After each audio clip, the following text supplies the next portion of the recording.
koutou katoa, tā alofa lava, ma loi lelei ni sa mbula vinaka, whakalofa lai atu, ki orana, and welcome to Pacific to Nations. My name is Louis Bonifacio, and these video series that we're producing, and we're hoping that it will encourage, inspire, and mobilize our Pacific people for global missions.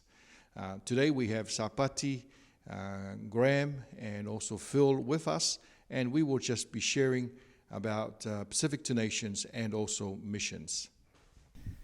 Talofa lava, I'm back again with these lovely gentlemen, Pastor Louis, Graham, and Phil. Now, in the face of COVID-19 and the challenges of COVID-19, what do you see with the travel restrictions? How is the church adapting? This is a very good question, because I think the mindset of some of the people, some churches, is now that we're in COVID, we're not traveling, so we should cut down on missions.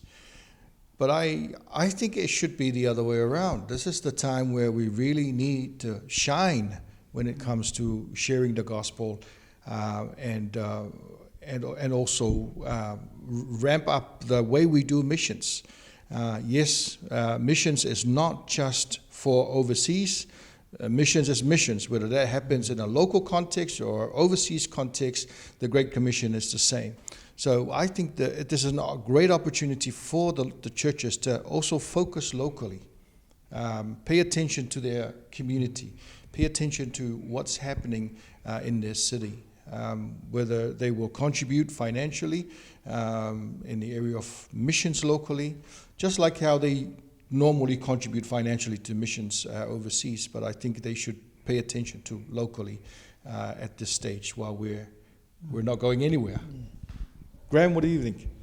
Yeah, I think, if you think about a short-term trip, for example, it might be, we love our short-term trips because we know it introduces individuals, pastors, churches to missions.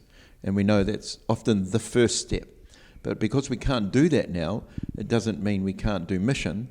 What we can do is even some of that money that we were to spend on short-term, we can put into supporting a project in another nation where we have a partnership with the missionaries or the national workers. We can use some of that money to regularly support our missionaries out there. And we can take the opportunity to do that during COVID. For an example, just heard yesterday the wonderful result of a sad situation, that the Lord redeems the COVID situation right around the world when we look for those redemptive opportunities. And in Cambodia, friends of mine that have been missionaries there for many years, they said right now there's people in dire straits in Cambodia in terms of day-to-day living, no lack of food. So the Christians, including this missionary family, are doing a massive amount of help for the villages and throughout the region they're serving in. And the result of that is that the people are more open to the gospel, and even government officials are not opposing. They're very supportive now because they can see all the wonderful work that the missionaries are doing.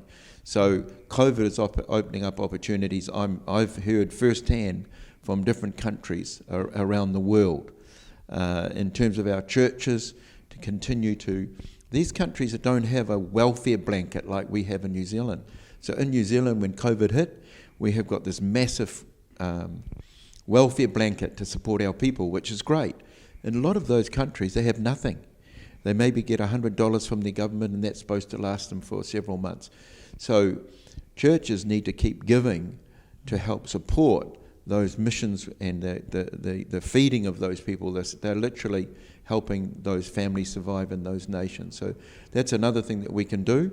Our prayerfulness, we can get more focused, more strategic, more passionate about our praying for them. And of course, as Pastor Louis has said, we can make sure we're doing our local mission, reaching our own communities and towns and cities effectively as well. And that means that some new initiatives emerge out of that as well. But, praying, giving, communicating, these are ways that can actually be fine-tuned, and the capacity in those areas can increase during this COVID. We don't have to go backwards in any area, just in the short term.